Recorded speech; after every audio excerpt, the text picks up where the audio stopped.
ఓం శ్రీ గురుభ్యో నమ. హరి ఓం. ఈరోజు మనము తెలుసుకుంటున్న విషయం ఏమిటంటే జ్యోతిష శాస్త్రము, వాస్తుశాస్త్రం గురించి, అలాగే గృహ నిర్మాణము ఏ నెలలో జరిగితే ఏ ఫలితం ఉంటుందో అనే విషయాన్ని ఇప్పుడు మనము తెలుసుకుందాము.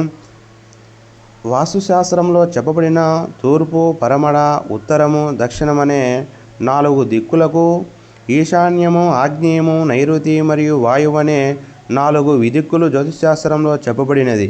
9 గ్రహాల ఆధిపత్యం వహిస్తూ ఉంటాయి. ఏ దిక్కుకు లేదా ఏ విదిక్కుకు ఏ గ్రహము ఆధిపత్యం ఉంటుందో తెలుసుకుందాము. ఈశాన్యమున గురువు, తూర్పున సూర్యుడు, ఆగ్నేయమున శుక్రుడు, దక్షిణమున కుజుడు, నైరుతిన రాహువు, పశ్చిమమున శని, వాయువున చంద్రుడు. గృహ నిర్మాణం ఏ నెలలో జరిగితే ఏ ఫలితం వస్తుంది? చైత్రమాసంలో గృహ నిర్మాణము ధన నష్టాన్ని ఇస్తుంది.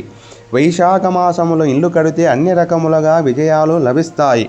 జ్యేష్ఠమాసంలో గృహ నిర్మాణము కుటుంబంలో మరణానికి కారణమవుతుంది.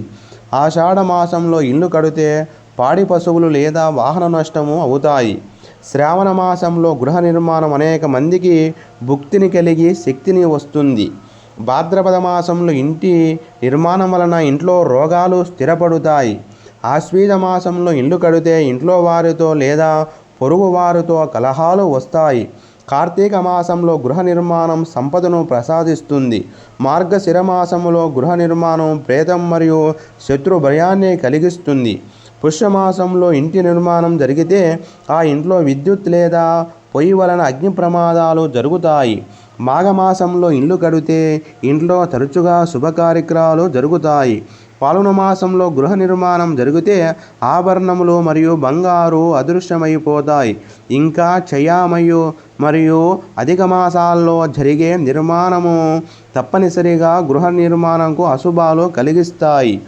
మీకు వ్యక్తిగతంగా ఏమైనా సమస్యలు ఉంటే శ్రీ శివగాయత్రి జ్యోతిష్యాలు శ్రీ శివగాయత్రి స్వామిని గురువుగారిని సంప్రదించండి. సర్వే జనా సుఖినో భవంతు.